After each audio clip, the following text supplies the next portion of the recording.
هذا القرآن يوحدنا لطريق الخير يوجهنا الله تعالى أنزله ورسول الله معلمنا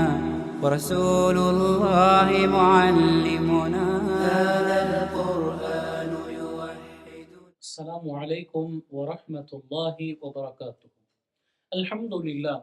الحمد لله رب العالمين، والصلاة والسلام على سيد المرسلين محمد وعلى آله وصحبه أجمعين، أما بعد.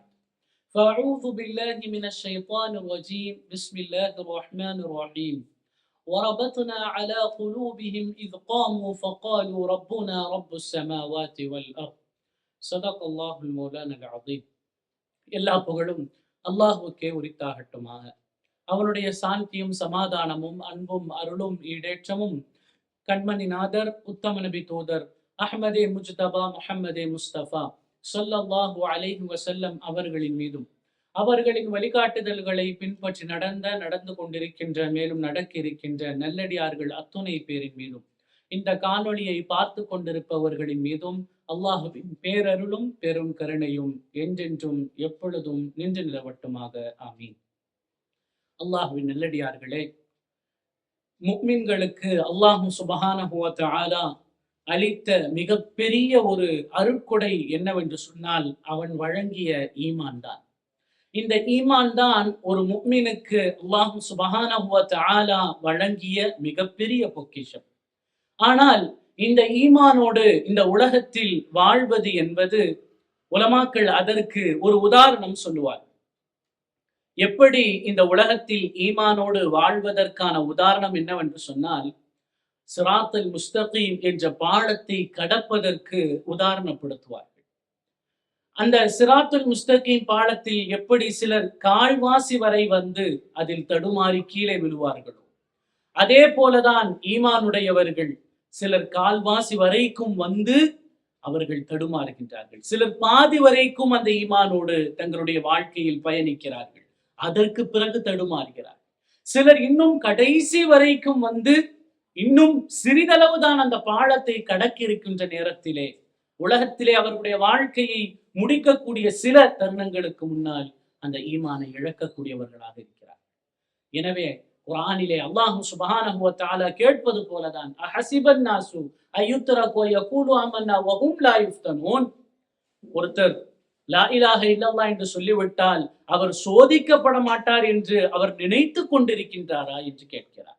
எனவே ஒரு முஃமின் என்றைக்கு தன்னுடைய ஈமானின் சகாப்தத்தை துவங்குகிறானோ அதிலிருந்தே அல்லாஹ் சோதிக்க ஆரம்பித்து விடுவார். அதனைத்தான் அல்லாஹ் நியதியாக வைத்திருக்கிறார். இது ஒரு பக்கம் என்றால், மறுபக்கம் அல்லாஹ்வின் நல்லடியார்களே, இன்றைக்கு தீய சக்திகள் இந்த ஈமானிய பொக்கிஷத்தை அழிக்க வேண்டும் என்று விரும்புகிறார்கள்.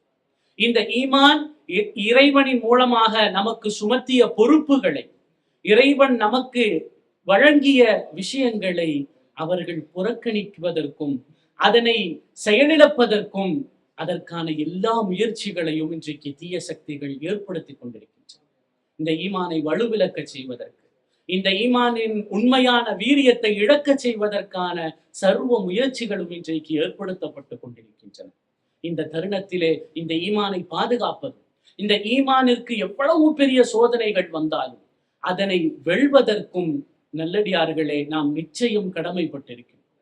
நமது முன்னோர்கள் அவர்களுடைய வாழ்க்கையில் ஈமானுக்கு எத்துணை பெரிய சோதனைகள் வந்தால், தங்களுக்கு ஆசை வார்த்தைகள் காட்டப்பட்டால், அந்த ஈமானுக்காக அவர்களுக்கு பகரமாக எவ்வளவு உலக ஆசைகள் காட்டப்பட்டால், உலக சொற்ப ஆசைகளை விட்டுவிட்டு அந்த ஈமானிற்காக உண்மையாக தியாகம் செய்யக்கூடியவர்களாக, அதற்காக வந்த தடை கற்களை எல்லாம் தவிடுபொடியாக்கக்கூடியவர்களாக நம்முடைய முன்னோர்கள் இருந்தார்.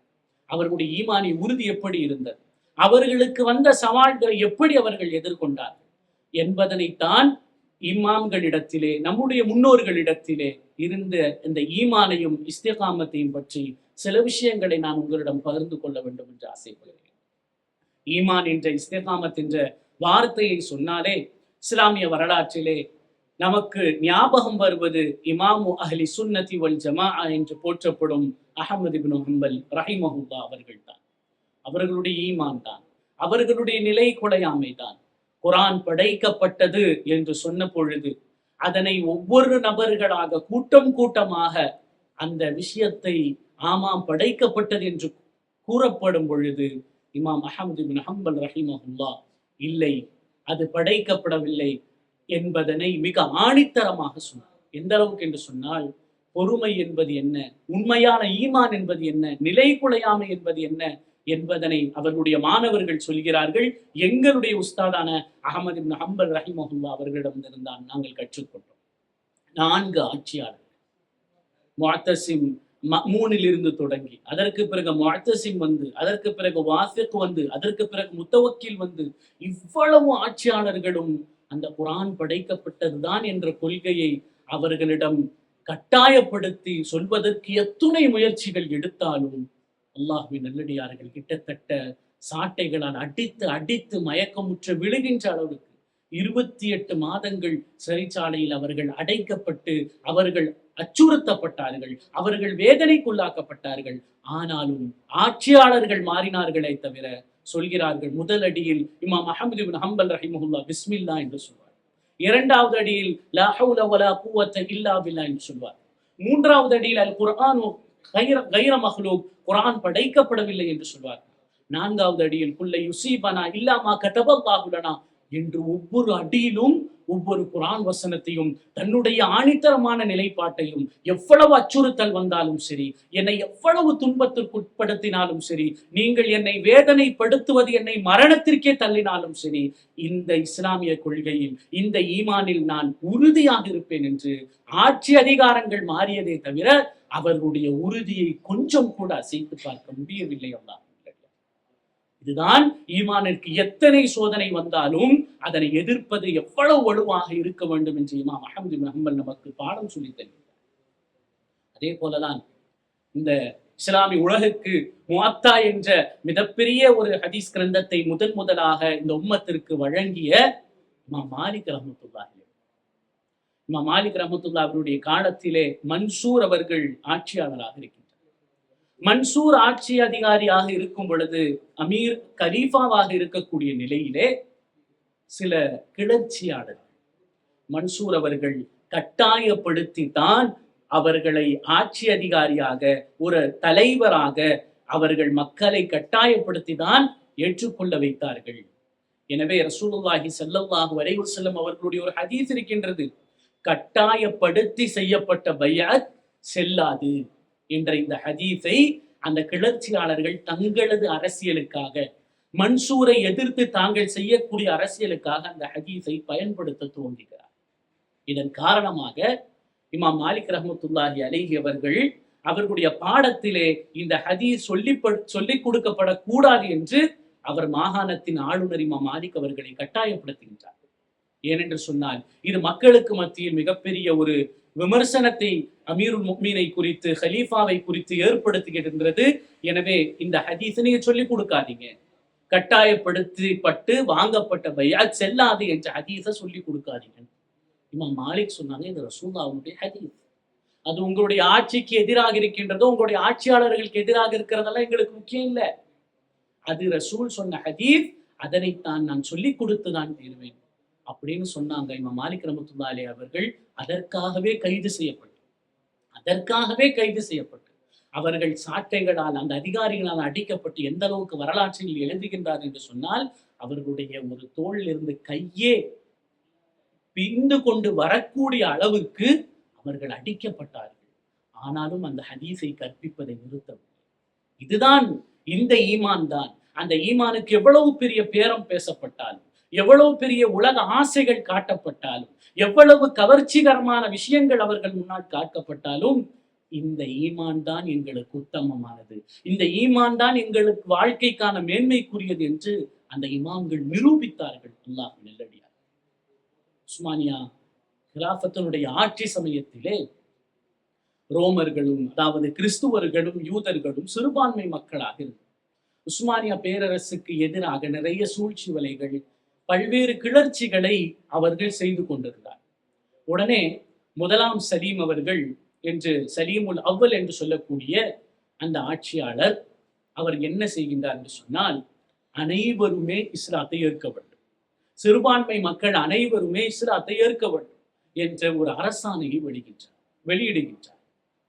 உடனே அப்போது இருந்த மிக மூத்த காசிகளில், நீதிபதிகளில் மிக முக்கிய ஒருவரான அலி அஃபந்தி ரஹிமஹுல்லா அவர்கள், இது என்ன இது, மார்க்கத்தில் எந்த ஒரு நிர்பந்தமும் கிடையாது, இவர் எப்படி கட்டாயப்படுத்தப்படலாம், ரோமர்களும் கிறிஸ்துவர்களும் யாரா இருந்தாலும் அவர்கள் இஸ்லாத்தை கேற்றே ஆக வேண்டும் என்ற கட்டளையை எப்படி இவர் வெளியிடலாம் என்று அவர்கள் யோசித்து நேராக ஆட்சியாளரை போய் சந்திக்கின்றனர்.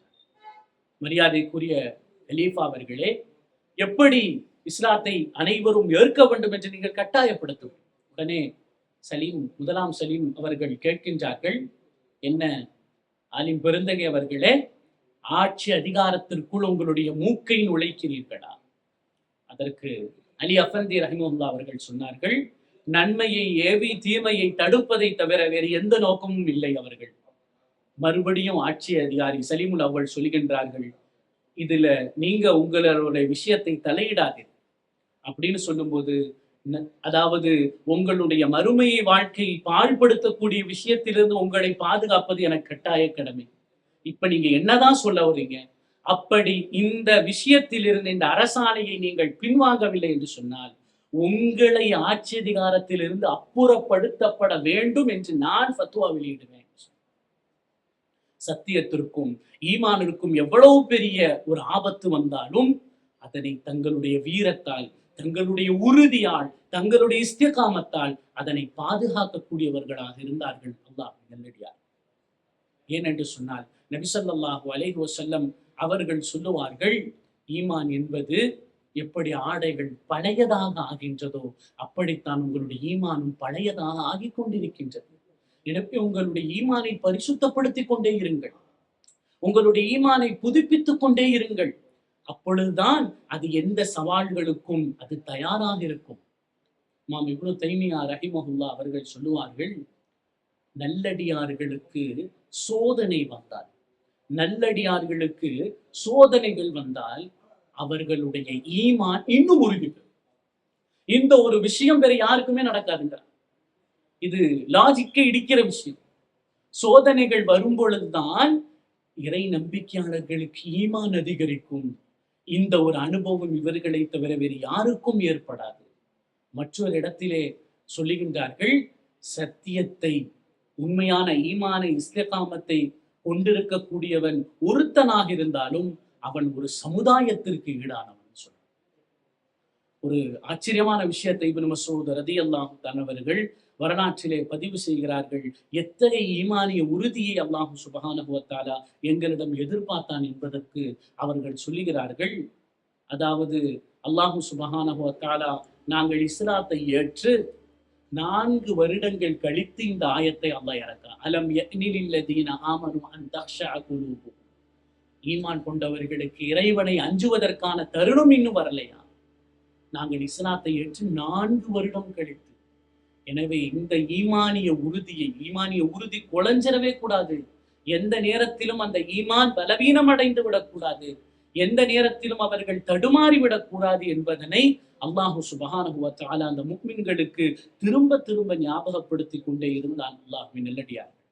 அதனால் தான் சாலிஹீன்கள் சொல்லுவார்கள், ஈமான் கொள்வது பெரிய விஷயம் அல்ல, அதில் இஸ்திகாமத்தாக இருப்பதுதான் பெரிய விஷயம்.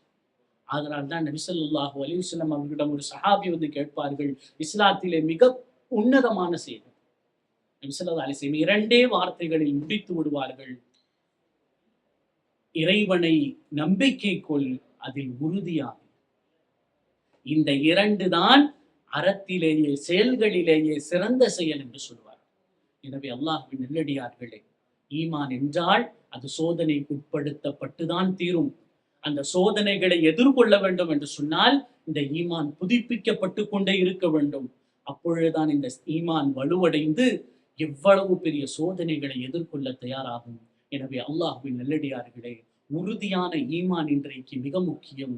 காலங்களும் மாறட்டும், காட்சிகளும் மாறட்டும், ஆனால் நம்முடைய ஈமானும் நம்முடைய நிலை குலையாமையும் தான் எல்லா சூழ்நிலைகளையும் எதிர்த்து போராடக்கூடிய முக்மின்களது கட்டுச்சாதனமாக அல்லாஹ் இதனைத்தான் வழங்கியிருக்கின்றான். எனவே எத்துணை சோதனைகளும் எத்துணை துயரங்களும் வந்தாலும் தடுமாறாத, நிலை குலையாத, ஆதலால் தான் நபி ஸல்லல்லாஹு அலைஹி வஸல்லம் அவர்கள் தன்னுடைய தொழுகைகளிலே அதிகமாக கேட்கக்கூடிய பிரார்த்தனை, அல்லாஹும்ம யா முகல்லிபல் குலூப் சப்பித் குலூபனா, உள்ளங்களை புரட்டக்கூடியவனே எங்களுடைய உள்ளத்தை நிலைப்படுத்து என்று கேட்பார்கள். எனவே இந்த நிலையான உறுதியான ஈமான், இந்த நிலை குலையாமை, இந்த இஸ்திகாமத் தான் முஃமின்கள் எந்த சூழ்நிலையிலும் இந்த தீனை, அந்த இஸ்லாத்தை, இஸ்லாமியர்களை பாதுகாத்துக் கொள்வதற்கான ஒரு மிகப்பெரிய கேடயமாக அல்லாஹ் சுப்ஹானஹு வ தஆலா ஆக்கியிருக்கின்றான்.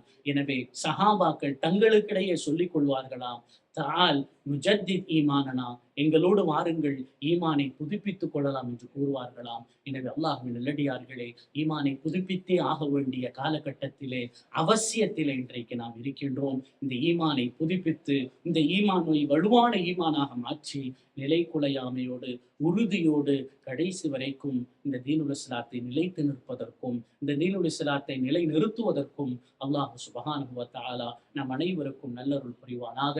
ஆமீன். வ ஆகிரு தஅவானா அனில் ஹம்துலில்லாஹி ரப்பில் ஆலமீன். வஸ்ஸலாமு அலைக்கும் வரஹ்மத்துல்லாஹி வபரகாத்துஹு.